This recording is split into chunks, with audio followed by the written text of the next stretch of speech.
Obviously, the big thing is the Nvidia report that comes tomorrow afternoon. So, what do you have on your radar? What are you looking at here? So a couple positions that we have on right now. I really like Circle, and in the last Ooh, couple days, Circle has actually taken it on the chin a little bit because we've seen Bitcoin and in the whole crypto market getting hit.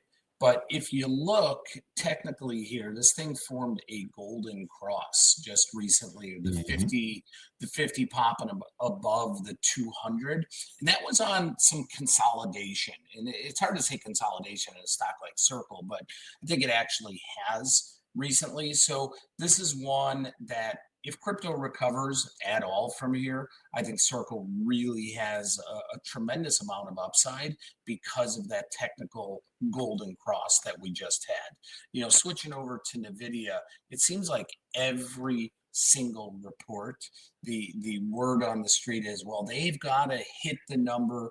Their guidance has to be exactly right for this thing to go higher. And I think what we should expect just based on past performance, they say, is not necessarily indicative of future Mhm. performance, but Mhm. we typically see great numbers, great guidance. I mean, that I don't Yeah. even know the last time that hasn't happened, and we'll see the stock pop right when the numbers come out, and then there's typically a little bit of a sell-off here.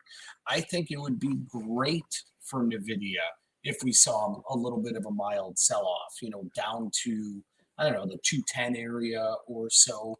I think that would be a real significant buy area because that had been, back in, what is this, end of April there. That was kind of a peak that Mhm. we just Mhm. got through there. So, the market's pricing in what, about a $15, $16 move. So, 6.5, 7%. Yep. If we get that move to the downside and it's, that's a little further than I was looking at, I think it would be time to load up. So I would probably, and I'm going to look at this further today, I would probably play NVIDIA with a slightly bearish iron condor for this week.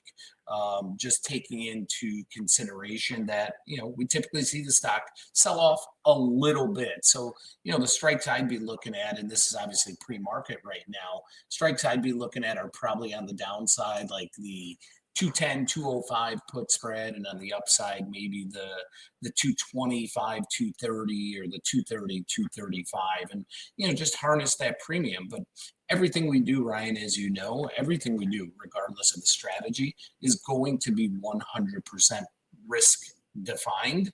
So even if there is a blowout move against you, you know what you're on the hook for, and that's just the way we do it.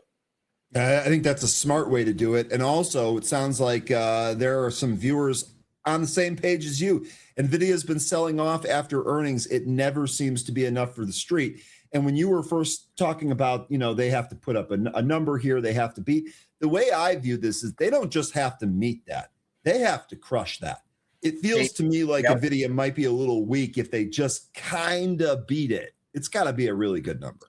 Yeah, I agree with that. And what is a really good number? The all the estimates that are out there, they're estimates. So if they beat the bottom line growth by 25%, but their guidance is just in line, Yep.